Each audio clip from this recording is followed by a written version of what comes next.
Before there was Rama, there was a dynasty where kings were forced to choose between love and duty. And almost every time, they chose duty, even when it shattered them, even when it cost them everything they cared about. This is the truth most people never hear. Rama was not the beginning of greatness. He was the result of generations, of impossible choices, of men who stood alone when walking away would have been easier.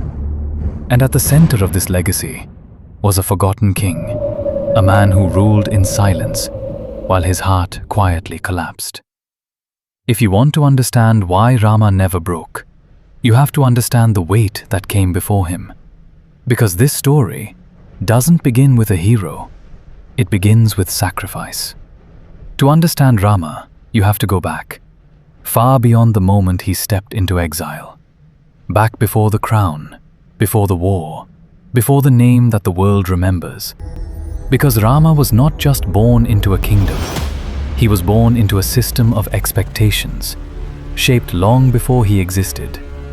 A lineage that did not measure kings by power, wealth, or conquest, but by something far more demanding, by their ability to stand firm when everything inside them wanted to give up. This was the Suryavanshi, the solar dynasty, a lineage that traced itself not just to royal blood, but to the sun itself. And the sun does not pause, it does not break, it does not choose comfort over responsibility. It burns, it gives, it remains constant. And that was the standard every king in this dynasty was expected to live by. Not perfection, but unwavering discipline. Not greatness, but relentless truth. They were not raised to seek happiness. They were raised to uphold order, even at a cost. So when you look at Rama, you are not looking at one man. You are looking at the weight of generations compressed into a single life. Stay with me till the end.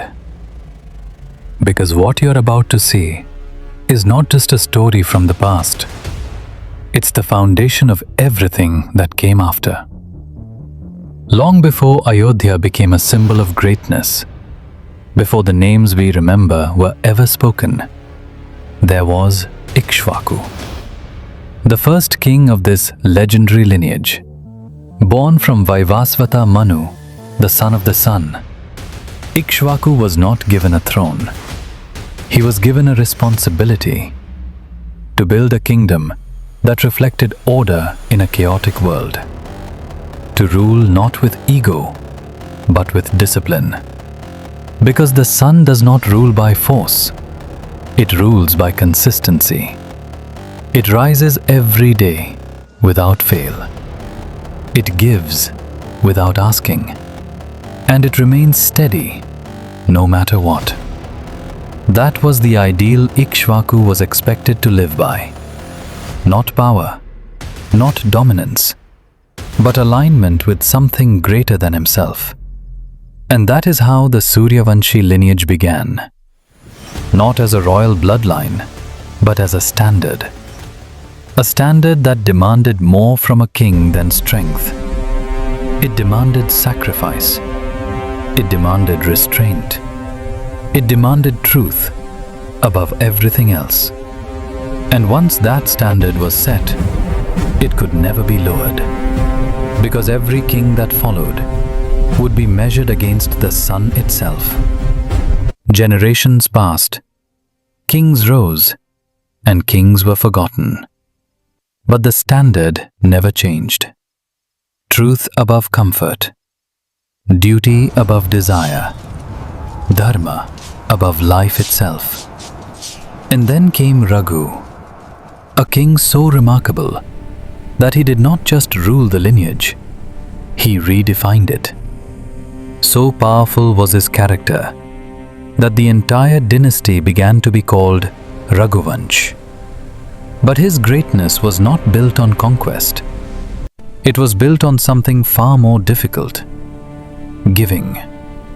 There are stories that say Raghu gave away everything he owned until nothing was left. Not for fame, not for recognition, but because it was right. Because a Suryavanshi king was not meant to accumulate, he was meant to serve, to place others before himself, even when it demanded everything from him. And that is what made Raghu different. His word was absolute. Once spoken, it could not be taken back, no matter the cost. And that is where the weight of this lineage becomes clear. Because when your word becomes law, your life is no longer your own. Every decision becomes irreversible. Every promise, a potential sacrifice. There is no escape from consequence, no room for weakness. Raghu did not just carry the legacy forward. He raised the bar so high that those who came after him had no choice but to live up to it, or break under it. And then came Aja, a king history barely remembers, but a man who carried one of the heaviest burdens this lineage had ever seen. He was not known for great wars, not remembered for grand victories, but for something far more human: love. Aja loved his queen deeply, not as a king loves a queen, but as a man loves the only person who truly understands him. She was not just his partner, she was his peace, the one place where the weight of the crown disappeared. And then she was gone. No battle, no warning, no time to prepare, just absence. A silence so sudden, it could swallow a man whole. And for a moment, it almost did. Because this was not the kind of pain a king is trained for. There are no lessons for loss, no rituals that make it easier, no wisdom that fills that emptiness. Only a quiet, unbearable void. A kind of loneliness that does not fade with time. But here is what made Aja different. He did not run from his grief. He did not abandon his throne. He did not let his pain become an excuse. Every morning, he sat on that throne, with a heart that no longer felt whole, with a mind that no longer knew peace, with memories that refused to leave him. And still, he ruled. Not because he was unbreakable, but because he refused to let his breaking affect his duty. Because in the Suryavanshi lineage, your pain was yours, but your responsibility belonged to the world. And that is the kind of strength no one celebrates. The kind that does not look heroic. The kind that does not win battles, but wins against itself. And that is the kind of silence that builds legends no one talks about. Now pause for a moment. A lineage where kings are not allowed to fall apart, where grief is not an excuse, where love comes second to duty. So what happens to a man born into this, when every generation before him chooses responsibility over happiness? Does it make him stronger, or does it take something from him? Because this is not just a story about kings. It is a story about pressure. And now the question is, when that weight reaches its peak, who carries it next? And then came Dasharatha, a king of immense power, a warrior feared in battle, a ruler respected across kingdoms, a man who had everything a king could ask for. But like every man in this lineage, he carried the same burden, the same unbreakable rule. Your word is everything. And one day, that rule would cost him everything. Long before Rama became a legend, Dasharatha made a promise given in a moment of gratitude, a promise he never thought would return to test him. But it did. Years later, when his own queen asked for it to be fulfilled. 2 boons, 2 demands, and one of them was unthinkable. Exile Rama sent his own son away for 14 years. No crown, no kingdom, no father. And in that moment, Dasharatha was no longer just a king. He was a father, being asked to give up the one thing he loved the most. And this is where the weight of the Suryavanshi legacy becomes unbearable, because Dasharatha had a choice: break his word or break his heart. And in that moment, he chose his word, not because he wanted to, not because it was easy, but because he had been raised to believe that a broken promise is worse than a broken life. Because in this lineage, a king who breaks his promise breaks everything. So he sent Rama away, and with that decision, he destroyed himself. Not in battle, not by enemies, but by his own truth.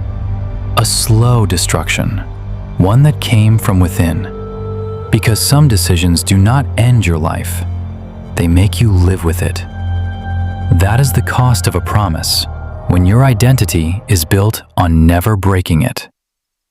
And then came Rama, not just as a prince, not just as a king, but as the result of everything that came before him. The discipline of the sun, the standard of Ikshvaku, the sacrifice of Raghu, the silence of Aja, the unbearable choice of Dasharatha. All of it lived inside him. This is why Rama did not hesitate, not when he was asked to leave his kingdom, not when he was stripped of his future, not when he walked away from everything he had ever known. Because for him, this was not injustice. This was expectation. This was the life he had been prepared for long before the moment arrived. Where another man might have resisted, Rama accepted. Where another might have questioned, Rama obeyed. Not out of weakness, but out of alignment with something greater than himself. Because Rama was not trying to become great. He was trying to remain true. True to the lineage he was born into. True to the values that shaped him. True to the idea that Dharma is not something you follow when it is easy, but something you hold on to when it costs you everything. And in that moment, Rama did not become extraordinary. He simply became exactly what generations had prepared him to be. And that is what made him different. Not power, not skill, but clarity. A clarity built over generations. And that is why Rama did not break, because he was never standing alone.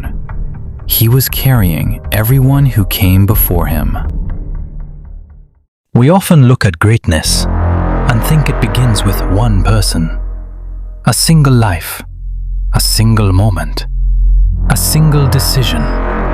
But the truth is, greatness rarely starts where we think it does. It is built quietly, over time, through choices no one applauds, through sacrifices no one remembers, through moments where doing the right thing costs more than anyone can see. Rama was great, but not just because of who he was.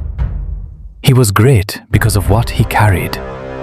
The discipline of those before him, the pain they endured, the promises they kept, even when it broke them. And maybe that is what legacy really is. Not something you inherit by name, but something you uphold through action. Something you protect through sacrifice. Something you pass on without ever seeing its full impact. Because in the end, what we become is shaped by what we choose to carry forward. So the next time you hear the name Suryavanshi, don't just think of kings. Think of what it took to become one. A life where doing the right thing often meant losing everything. This was never about power.